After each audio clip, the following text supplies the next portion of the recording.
오늘은 보행 중에 자동차와 교통사고로 경골, 비골, 분쇄골절 부상을 입은 피해자분의 보상 이야기를 들려드리도록 하겠습니다.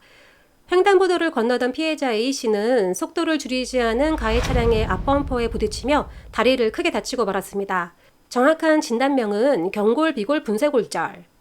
경골과 비골은 우리 다리의 무릎과 발목 사이에 있는 두 개의 뼈를 각각 지칭하는 것이며, 분쇄골절이란 뼈가 여러 조각으로 부서진 상태를 의미합니다. 여러 조각으로 골절되면 유합되어야 하는 골절면이 많아 수술을 하지 않고선 원래의 상태처럼 깔끔하게 유합되기가 쉽지 않습니다. 따라서 위 피해자 A씨는 교통사고 경골비골 골절로 수술까지 받게 되었습니다. 경골과 비골은 상단부가 무릎과 이어져 있고 하단부는 발목과 이어져 있습니다. 몸의 중심에서 가까운 부분을 해부학적 용어로 근위부, 먼 쪽을 원위부라고 표현하는데, A씨는 범퍼와의 충격으로 경골비골 근위부에 골절이 발생하였습니다. 즉, 무릎과 인접한 부위에 발생한 골절로 인해 앞으로 무릎을 굽히고 펴는데 약간의 불편함이 남을 수도 있는 상황이었습니다. 사실 진단명이 경골비골 분쇄골절로 동일하다 할지라도 해당 관절면의 손상 유무에 따라 후유증의 정도가 달라진다고 이해하셔도 무방합니다. 뼈는 부러지면 다시 붙어서 본래의 제 기능을 할 수 있지만, 관절면에 손상을 입으면 사고 이전처럼 부드럽게 관절 운동을 할 수 없습니다. 관절면 손상으로 다양한 후유증이 있을 수 있고, 굽히고 펴는 운동이 사고 이전에 비해 제한을 남게 되는 강직장애를 쉽게 떠올리실 수 있는데, 이보다 더 먼 미래를 생각해보면 관절 내 지속적인 자극으로 인해 외상성 관절염의 위험이 상당히 높아집니다. 관절염이 심해지면 인공관절 치환술과 같은 수술적 치료가 요구되기도 하며 관절이 운동하는 데 많은 불편함을 불러올 것입니다. 반면 경골비골 분쇄골절이라고 할지라도 관절면이 손상되지 않았다면 현대의학의 발달로 금속물 내고정술 이후 관리만 신경 써준다면 충분히 사고 이전으로 회복될 수 있습니다. 구독, 좋아요, 알림 설정 부탁드려요.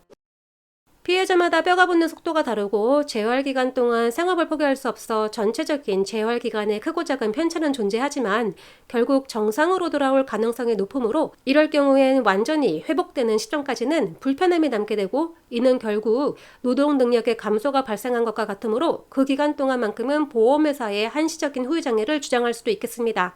피해자 A는 정말 다행히도 무릎 관절 살짝 아래 부분이 골절되었고 관절 내 골절이 아니었으므로 주치의는 교통사고 경골골절에 대해 특별히 후유장애가 남지 않을 것이라 판단하였다고 합니다. 보험회사에서는 피해자의 후유장애를 판단하기 위해 의료자문에 대한 동의를 요구하다 보니 혹시나 불리한 결과가 나올까 우려된 A씨는 저희와 이에 대한 상담을 진행했습니다. 교통사고 골절 후유장애를 판단하는 기준은 맥브라이드식 장애평가법에 따르는데, A씨의 사고 초기 골절의 형태와 수술 후의 영상 결과를 번갈아 검토한 끝에 손해사정 경험에 기초하여 후유장애 평가의 가능성을 확인하였습니다.